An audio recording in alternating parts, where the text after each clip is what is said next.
Through the formalist film theory lens, I will be examining the use of time manipulation within Midsommar, directed by Ari Aster, and The Mirror, directed by Andrei Tarkovsky, comparing and contrasting the filmmaking techniques used to do so and their respective effects. I will then examine the differing cultural contexts behind each film and draw larger conclusions about the cultural influence on the director's goals and use of time manipulation. Film directors focus on certain aspects of the viewing experience, conditioning these aspects to achieve a specific outcome or effect on the audience. This is done through use of different filmmaking techniques, such as camera angles or movement, shot composition, editing, and sound design. Techniques used enable the directors to achieve their own refined filmmaking objectives. Ari Aster's Midsommar, directed in 2019 in the United States, is a popular and artistic folk horror film, following a group of college students who go on a trip to Sweden to partake in the Midsommar Festival. Midsommar spirals into an unsettling yet beautiful horror film with striking imagery and methodical cinematography, forming an engaging psychological spectacle. Andrei Tarkovsky's The Mirror, directed in 1975 in Russia, is an abstract, partially autobiographical film depicting a series of significant memories and dreams in the life of a dying poet who is meant to represent Tarkovsky himself.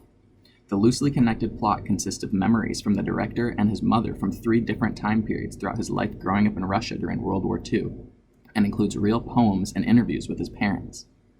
Now regarded as one of the best films of all time, Tarkovsky's The Mirror is a personal and emotional look into time and memory and how it's reflected through film.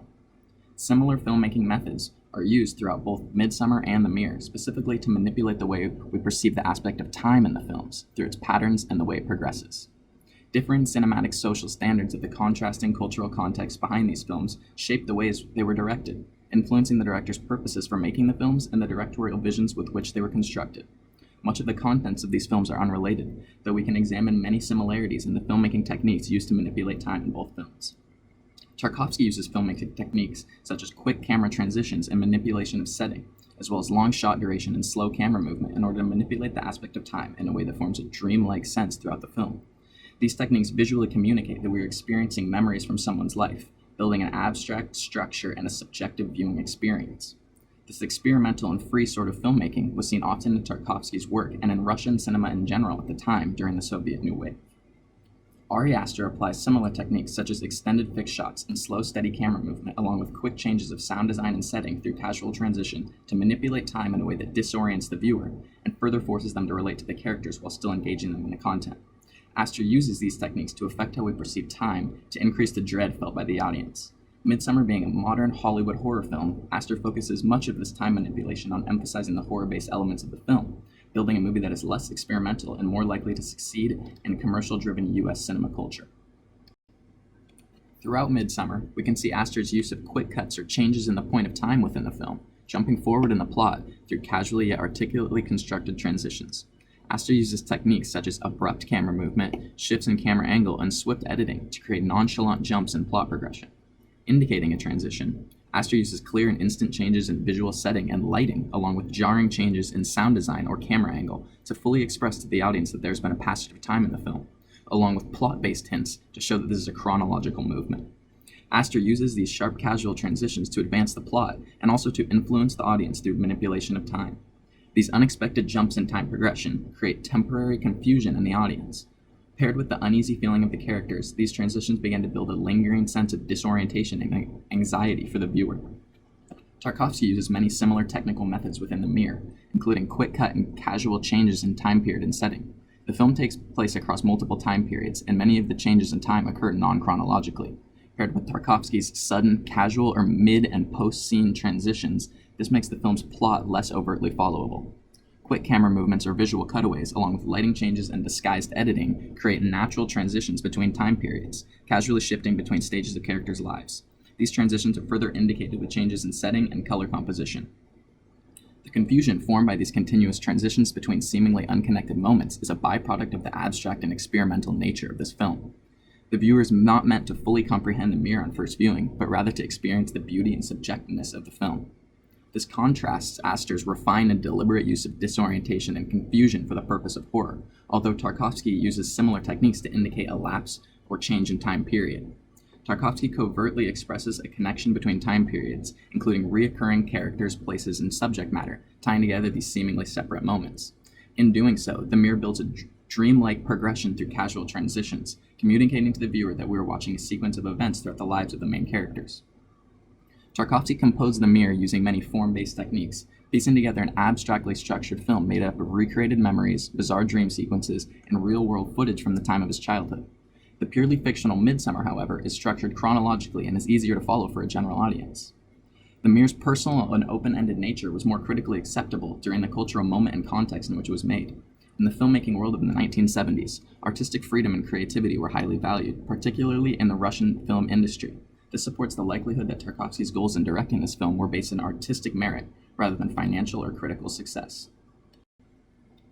Along with transitions throughout time in both films, we see additional filmmaking techniques that manipulate the way in which we perceive the progression of time within individual scenes.